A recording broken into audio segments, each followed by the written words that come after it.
Welcome back to the Thought Mining Podcast. As always, I'm joined today with my esteemed colleague, Dr. Nathan Anderson, and also we have a special guest that he'll be introducing. Along with us today is Tanner Wells. Tanner is a wonderfully brilliant, contemplative, insightful, kind-hearted, creative explorer of geographic regions, cultures, perspectives. He's a lifelong friend, one of my greatest inspirations, and it's just a really a great pleasure to have you joining us today. Thanks for the introduction. Welcome. Yeah, pleasure to be here. Great. Yeah, yesterday the three of us had a conversation. Unfortunately, it was off camera, but it was regarding something really pretty interesting about, it just made me think of thought mining in general. And so it had to do with predictive processing, and it was something that I had read about in an article, and I'll try to get it right, but essentially what's going on in our brains sometimes is because there's so much inputs from the outside world that our brain needs to process in such a short period of time that often it relies on predictive processing. So it'll take something and just use your life experience to fill in a lot of the details. So we sometimes are fooled a little bit into thinking we see something clearly when in fact it's a bit of a predictive bias going on. And so an example that was used in this article that I read was you might be walking down a path and there's, let's say a stick in the path, but you only seeing it from the side of your eye might see a snake. And so but then you realize it's just a stick. But what was that moment when you saw the snake? And maybe that was a predictive process. So it's saving your brain power or computing power a little bit. And so maybe our brains are constantly, maybe 80% or so, possibly just predicting what we're thinking or seeing or experiencing in a moment, rather than it being, let's say, 100% a stream from objective reality. So what do you guys think about that? I feel like, in a way, it's a bit of a defense mechanism to be predicting things like that. Mm-hmm. So if we're predicting, then we can be prepared. Right. If we're not predicting and we're just approaching everything in the exact instance that it's occurring, then we may not be prepared if it's something that could potentially harm us. So that might be one of the reasons why we are inclined to predict so much. Yeah, and I would say also not just for safety, but to just save time and energy, right? Our abilities to bypass some of the initial steps, which are required when we go into the unknown, we can bypass those because we can more or less start making assumptions. Right? We can start predicting things based on those inputs that we've had the ability to be in association with before, to have had the opportunity to get to know and then make conclusions based on those, which can save us time.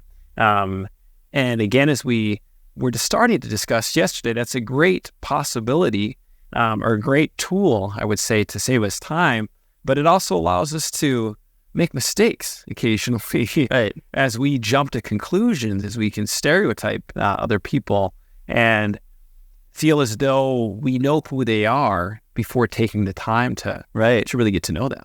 And one example of that I experienced as well, and maybe other people will also resonate with this, is when I was younger, I visited New York City, and I remember because of my impressions of people in New York City that I assumed everybody was going to be like really, rude and sort of standoffish and kind of loud and, just gruff. And I remember we were lost and we were kind of coming out of the Central Park area and we needed to find our way back to where we had parked and we needed to ask someone for help.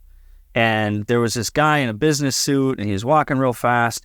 And one of my friends that was with me, we were 18 at the time, was like, let's ask that guy, And I was just like, no, don't ask that guy.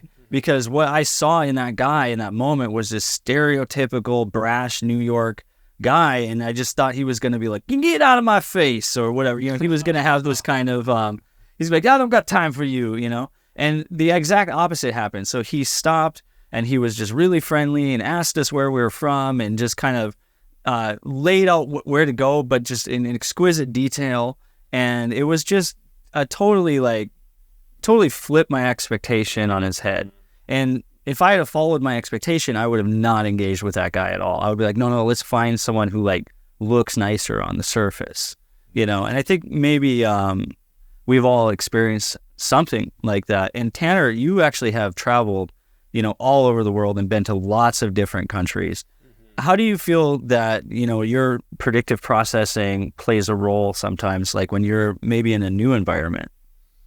Yeah, I think as I mentioned before, it allows me to save time. Mm-hmm. When I go to a new place, it's a matter of establishing the logistics, transport, where do I eat, and things like that. And so by having gone through that process before and being able to predict and understand a little bit of that, I think it's just a matter, it saves time, right? Mm-hmm. It makes the process easier. And then going through that or past that, my ability to determine who I'm really seeking out to interact with.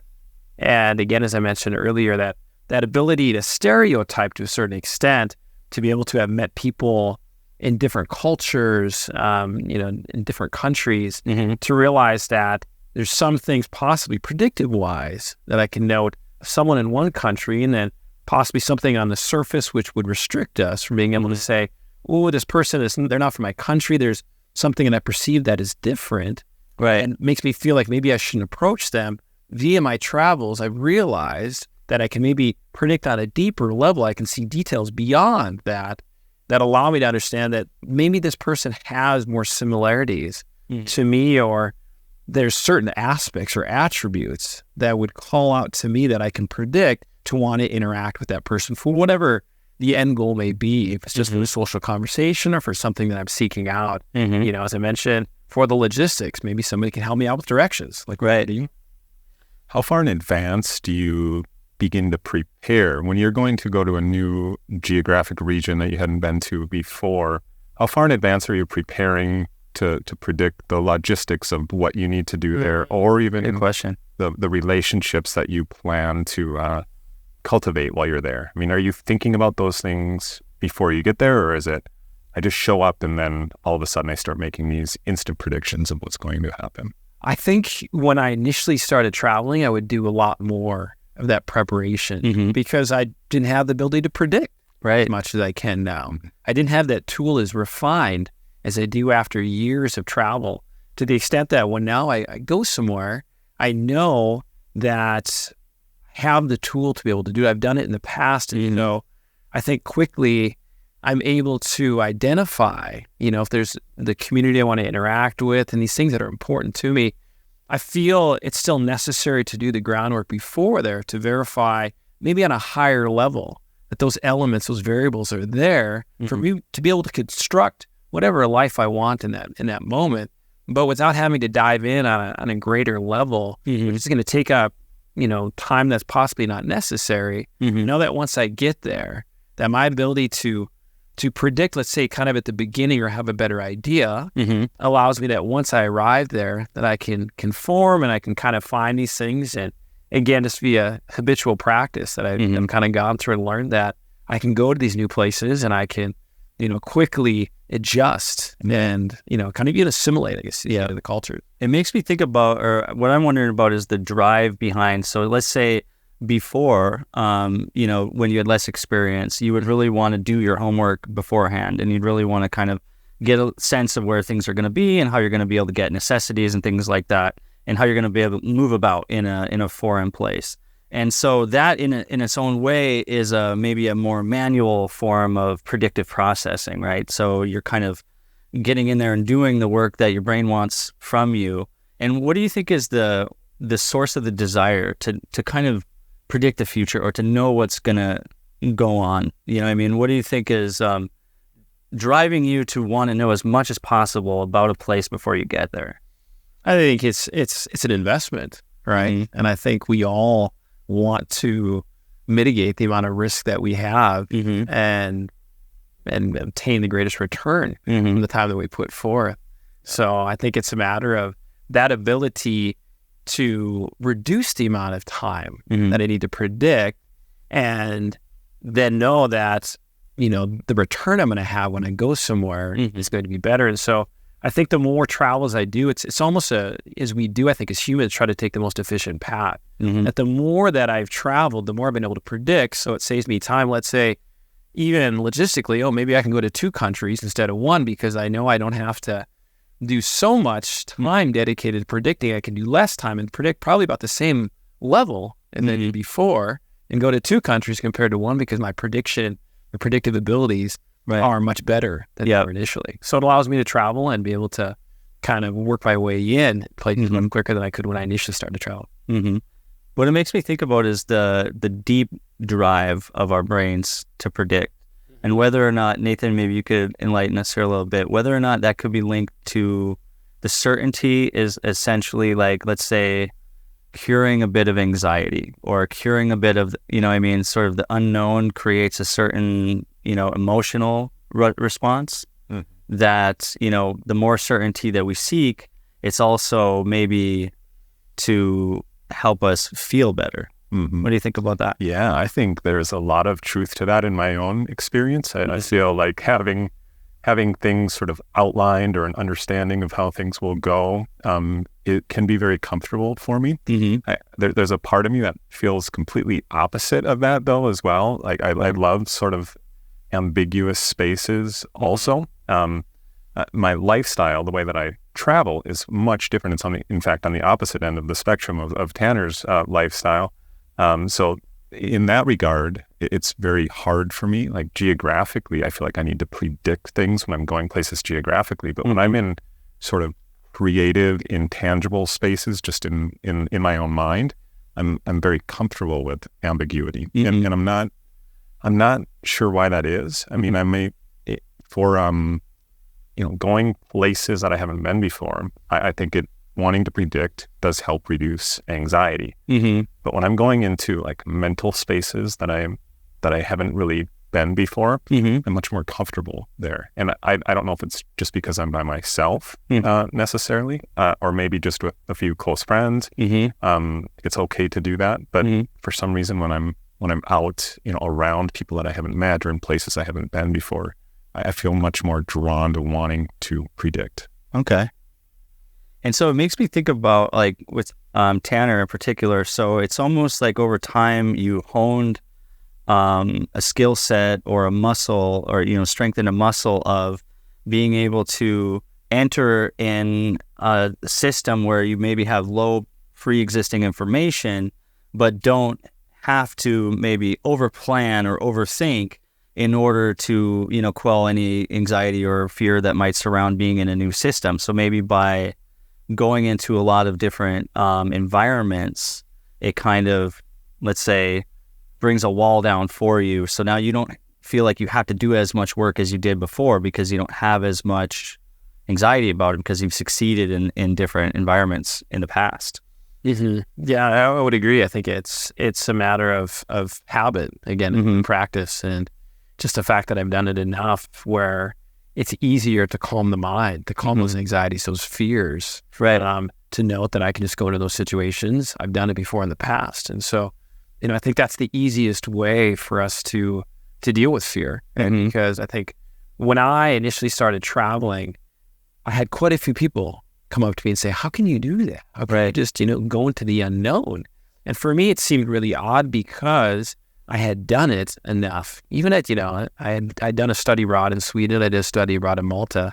And by the time I was 23, I went to Costa Rica. So by then I had felt, to a certain extent, I had traveled. And I think just because of that, you learn to feel that comfort where it's easier to calm the mind. It's easier to replace that fear and replace it more just with basic excitement. That excitement, that physical feeling wasn't easily leading into fear. It was leading into, ooh, I'm excited to go into the unknown and possibly be able to set forth a path similar that I did before, and more or less just being able to obtain what it is that I'm seeking out when I do my travels, the ability to explore with that excitement and not so much getting caught up in the fear of what could happen, but the excitement that could happen.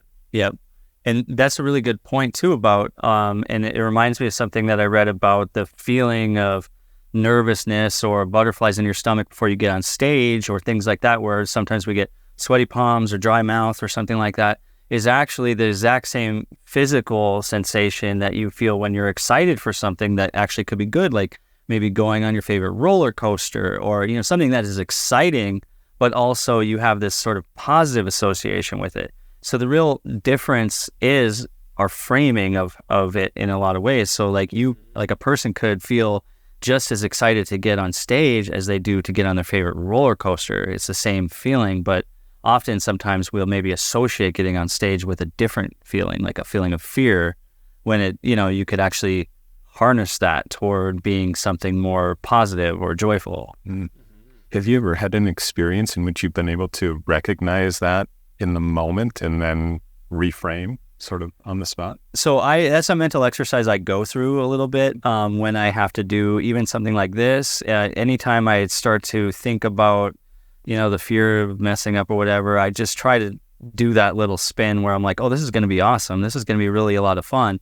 And by, I think, framing it that way in my brain a little bit, it's at least before we start, it makes it more bearable. You know, what's happening when it's happening a lot of times is just you're sort of in this moment where you're reacting and you're being there. And, you know, I mean, what happens. You almost black out. Like, to an extent, like if I go like on stage and have to give a speech or something like that, once I go back to that memory of doing that later, it's like I only remember like little bits of it, kind of, you know, it's like I was drunk up there or something. But, you know, it's, to me, the more unbearable part is the 5 to 10 minutes before it starts, you know? When you're thinking about it. Exactly. Yeah. Exactly.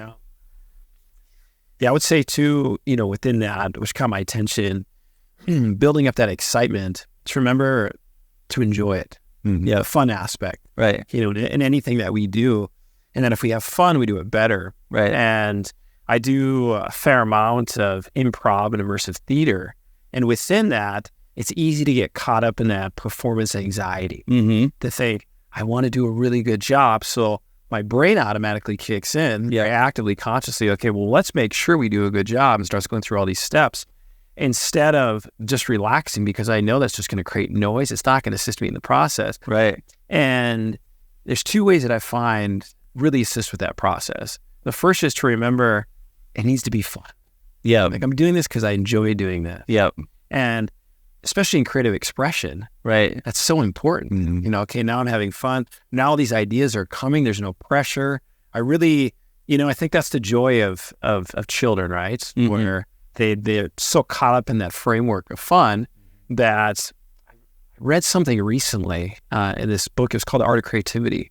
And they were talking about, they did this study with adults. And they had 2 adults paired up with each other, and they were drawing more or less the portrait of the other one. And afterwards, the person who had drawn the portrait, very much so was apologetic. Oh, okay. You know, nervous, bit of anxiety. I'm sorry, you know, for drawing you in this way, and it wasn't quite right. And, you know, I hope you don't mind. And when kids did it, the kids were super, look what I did. Look how great you look. Yeah. Yeah. Because they didn't have that fear, Right. that fear of failure, and were just having fun with it. So I would say that aspect, and really remembering that we hold anxiety in the body, and that many times I've had conversations and realized, you know, I took the time consciously to realize that my stomach was tight. And overall, I was holding anxiety. I mentally thought I was relaxed and in a flow to a certain extent, but I wasn't, because I was still holding anxiety, and realizing that I could be even more relaxed. And it was easy to do that when I could note that physical sensation. So I would start breathing, I would start relaxing the stomach, and that would allow me at that point to kind of eliminate that anxiety and be able to kind of get into that flow once more and kind of step back into, you know, that creative expressions.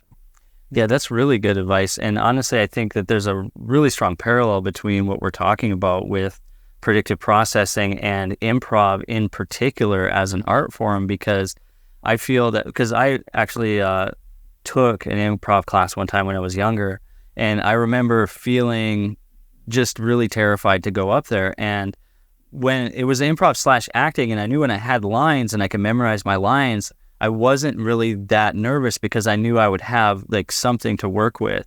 But when it came to improv, it was like, even before we started, I was just like, oh my God, what am I going to do? And I think like all these process, it's almost like the gears of your brain can come to a halt, like someone's stuck like a metal bar in it, and all the gears are like, and they stick, and it's like, I think that was like the whole paralysis by analysis, or, what I mean? Like I was so desperate to predict what was going to happen that it created sort of like a freeze up or a lock up, and so with the whole, especially with reducing anxiety with, the body and breathing and stuff, it's probably something I needed in that moment.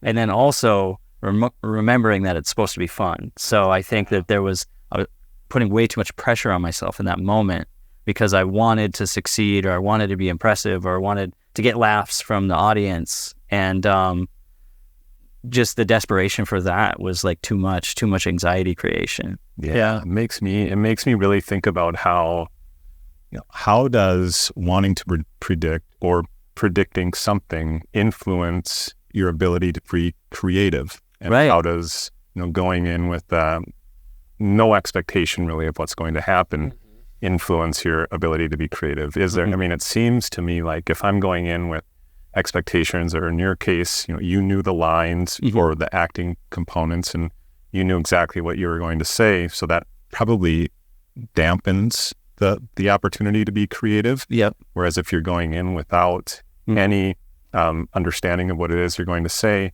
that might open up some more doors for creativity. Right. That's interesting. This reminds me very much of, I recently taught an improv course to kids when I was in the Dominican Republic. And one of the most important things within that, which I was always trying to emphasize, not just for improv, but in our interactions and the conversations that we have in our daily lives, was the importance of really listening. Right. And as we talked about being, predictive processes, that not all of a sudden predicting or putting forth an effort to think about what am I going to say next, or predicting what the other person is going to say, but just being present. Right. And taking the time to really listen and to trust within that.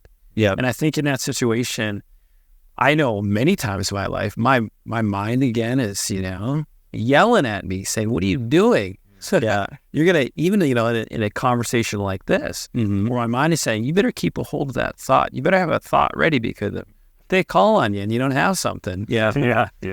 And just realizing that many times we have to let go of that safety, right? To really be able to be fully immersed in a moment, to be the most creative that we possibly can be, to perform the best that we can.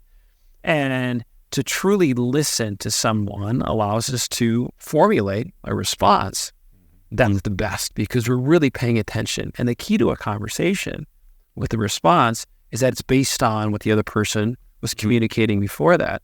And so again, that ability to really be focused, to listen in the moment, and to give that lifeline, you could say, to like, when I was in college, I remember I heard a saying that stuck with me. I actually went to the lunchroom, to the cafeteria, and they had this board and you could write stuff on it. I remember writing it once, because I liked it. It said, one cannot discover new oceans until you have the courage to lose sight of the shore. And so it really brings in this interesting aspect of the importance of risk in life and how it comes into play with predictive processes as well, where it's eliminating our risk, but to hold up with high value the importance of risk still.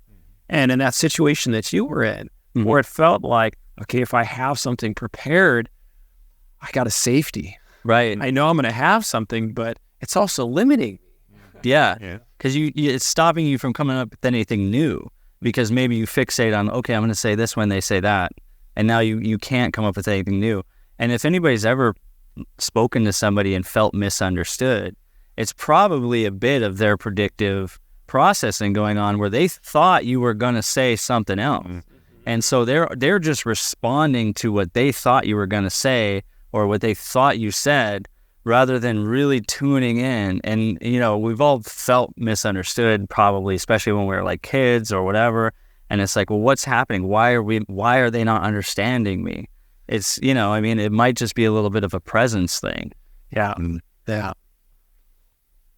And then how do we become comfortable in the uncomfortable, right? To an extent. So there's going to be, if we try to use our predictive processing, even though we've said in this conversation that it's valuable, right? Yeah. It's a very valuable thing. And there's the sort of like gray area where it's like, here's a thing that could save your life. It's so valuable. Mm-hmm. But on the other hand, it can just do, you know, it could have lots of bad consequences if you're not present in that state where you can receive everything unbiasedly. And, you know, our predictive process is a bit of a bias to an extent. I think, you know, the question too is, well, predictive process taken to a larger degree, let's say, I think is very much fed by fear. Right. Mm-hmm. Right. And it's easy to keep feeding into fear and to feel as though, well, this is a good process. I'm eliminating my possibility for danger. Right. And so it keeps feeding into fear. And I think we all know that fear is valuable to a certain extent to keep us safe. I mean, even that snake next to us doesn't jump on and grab us. Right. But it also could possibly prevent me from, you know, looking over and maybe it's another human being and I want to interact with that person, but, you know, on a metaphorical basis, but how we avoid interactions because of it. I was on a train in Argentina. I lived in Argentina for nearly 10 years. And there was another person on the train. And I remember they gave me this look that seemed kind of angry or just disgruntled and it wasn't pleasing. And I immediately just looked back at them in the same way. And it was me predicting, right, and making assumptions based on that prediction that this person was not someone I wanted to interact with. And was also, you know, fed by some fear, right? And then I took a proactive standpoint. And I smiled back at that person and they smiled back at me. And we had this nice share. And so I think that's the risk once we dive into predictive process is that it can be fed by so much fear that we think we're protecting ourselves that we miss out on opportunities in which we need to take a little bit of risk, right? Benefits for that risk and really evaluating what is the cost of that risk that we're trying to avoid. Yep. And so, again, it's a balance, right, between the two. I kind of think about that guy on the train, and I think to an extent, he probably predicted that you weren't going to like him. You know what I mean? And that might have been his originally where his face was a little stern was he's like, oh, he's one of those guys. He's, you know, I mean, we're not going to get along. Yeah. And then you smile back and just flipped it on his head. Now he's kind of like, whoa, this, you know, my predictive processing is off. I've been surprised, you know? And I think maybe that's the thing that can teach us these little lessons is when we get these surprises, when we are wrong, we need to pay attention to that, you know? As you have an encounter like that in yours in New York City, you know, those are both moments that it seems like both of you learned some lessons as a result of that. And has that had an impact or influenced any subsequent experiences that you've had that you can think of? Like as you have gone through the experience of your life after that, have you encountered another guy on the train or seen a guy in New York City where you weren't as reactive as maybe you were the first time in terms of your stereotype? I think for me, what it taught me was to attempt to at least, and whether we're all perfect in this or whatever, but probably not, but attempt to keep in my mind that I could be wrong about somebody, you know, just kind of always keep that in my back pocket a little bit. And so what I try to do is always put the best foot forward as if everything's good. And a lot of times, even if they do seem a little bit cold at first, when I do that, then it's suddenly, because they didn't know how I was going to approach them. They thought I was going to come at them. So they're already got their guard up. But when I come down with my guard down, usually that will, you know, I mean, it'll just be a little bit of time before they let theirs down as well, you know? So yeah, kind of what does the predictive process lead us into? To be more standoffish, you know, as it could, to keep it as safety or, right, as you mentioned, to lower our guard, to be more vulnerable in that situation. It could be either, yeah. And so maybe that's kind of in a, you know, another level of predictive process. What is the action that we take because of it? Right. Right. And of course, like if you're in a dark alley, you know what I mean? And there's, you know, someone standing there with saliva coming down their mouth or something, whatever. I'm just making an image, right? What does that mean? There's a monster in the alley, you know. It's like, do you be like, oh, hey, do you want a sandwich, or do you just run the other way? You know what I mean? So like, essentially, you can predict when something could be dangerous as well, right? So we do, and you especially traveling around the world, that's a tool that you need, you know, for safety. So we can't just necessarily completely let our guards down all the time, right? So there is that, you know, fine line you got to walk. Mm-hmm. Yeah, I used to say that there's 2 ways you can live your life where you don't take risks and nothing bad happens. Right. Which I think for a lot of people, it sounds like a great situation. Yep. Or you take risk and occasionally something will happen. Mm-hmm. But the amount of richness you have in your life, how much that actually adds value to your life is really, I think, what life is about, right? Life is not about just being safe. Yep. And then you're not really living your life. So these beautiful tools to predict, you know, are great, but to remember in the same regards that risk is necessary. Right. It's there, and that these predictive processes will only take us so far. They're indicators. Right. They're not absolutes. Mm-hmm. And once we get caught up in a fear train, it's easy to assume they're absolutes to keep ourselves safe. And then I think, well, I'm safe, but I'm not really living. Mm-hmm. It sounds like your ability to predict when you go to new places has improved with experience. You're better at it than you were. How has your reactiveness to inaccurate predictions changed over time?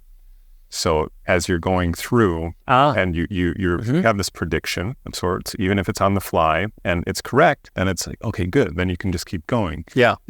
What happens when it's wrong? And has the way you react to that also evolved across time? Yeah, I think it's, as I mentioned before, to realize that it's a tool and it's an indicator, but it's not an absolute. Mm-hmm. And to realize that life is dynamic, right? And that it's not a static situation, it's always changing. As we talked about listening, it's important to realize you need to keep listening because what I was going to say before is no longer applicable.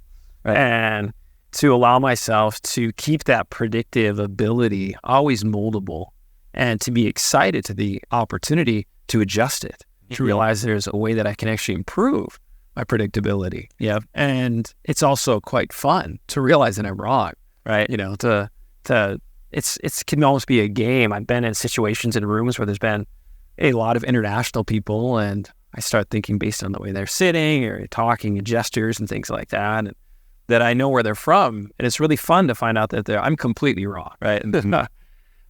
So it's not like I was wrong, dang it, I'm gonna be like upset with myself. It's more of like, I was mistaken, and now I have like another opportunity to take a different type of step and sort of shift my perspective and approach a little bit. Yeah, exactly. And I think that's where we're predicting. Mm-hmm. You don't know. We're theorizing. But I like the image that you described of it as a tool, and I could think maybe listening, in a present state is another tool. So in each of these tools, one isn't necessarily better than the other. So there's the predictive tool, and you can just understand that that's one of the tools in your toolbox. You can give it that much weight. It doesn't have to be like, well, my predictions are always correct. Nobody's predictions are always correct. And no matter how, even if all the signs are pointing to a certain thing, it'll still flip on you sometimes, right? So that's one tool, but then listening and being able to adjust that tool with your other, you know what I mean? So there's a little bit of interplay going on, and then also probably, you hone and develop a dozen tools by traveling, when it comes to communicating and getting around and discovering and being safe. Yeah. I mean, and part two is, which predictive processes have more value than others. Mm-hmm. Maybe based on my travels, it's easy for me to make adjustments on the fly in the moment. And other things there's not, right? Where it really requires a certain level of due diligence, groundwork to really make sure that your predictions are correct. Let's say you're buying a new home or you're investing, your time really with a romantic partner, something like that, where there's always, let's say a way that you can change your path in most things in life, but where there's a higher cost. Right? Say, if you're gonna all of a sudden you're in Vegas and you're on a blackjack table and you feel like you've done enough research that you can predict well, there's a high cost if you're doing it incorrectly. Right. Lay it all in the line.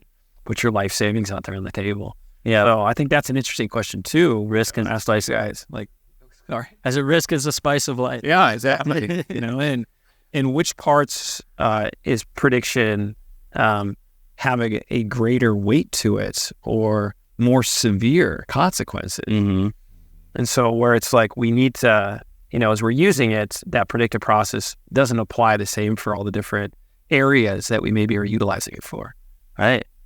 I think it can be, it can have negative consequences. Even in my field of work, which is educational assessment and evaluation, and sometimes we'll come across statistical models that are predicting the likelihood that a student will succeed or that they will not succeed. And then if you go in with the expectation that they will or will not succeed, then you might approach them with a bias. And if they're expected to not succeed, maybe you approach them in a way that your expectations for them succeeding are going to be lower, and therefore you don't give them quite as much support or educational opportunity, and therefore can have a negative consequence. And so in those types of situations, it might be better to not have any sort of predictive analytics at all. Yep. And that's more of a tangible predictive model. And I know that to this point, we've been talking about things that are a little less tangible, I guess, in terms of sort of reflecting in action and things like that. Well, that was a really interesting conversation that we had, you guys. I think that we touched on some really important topics.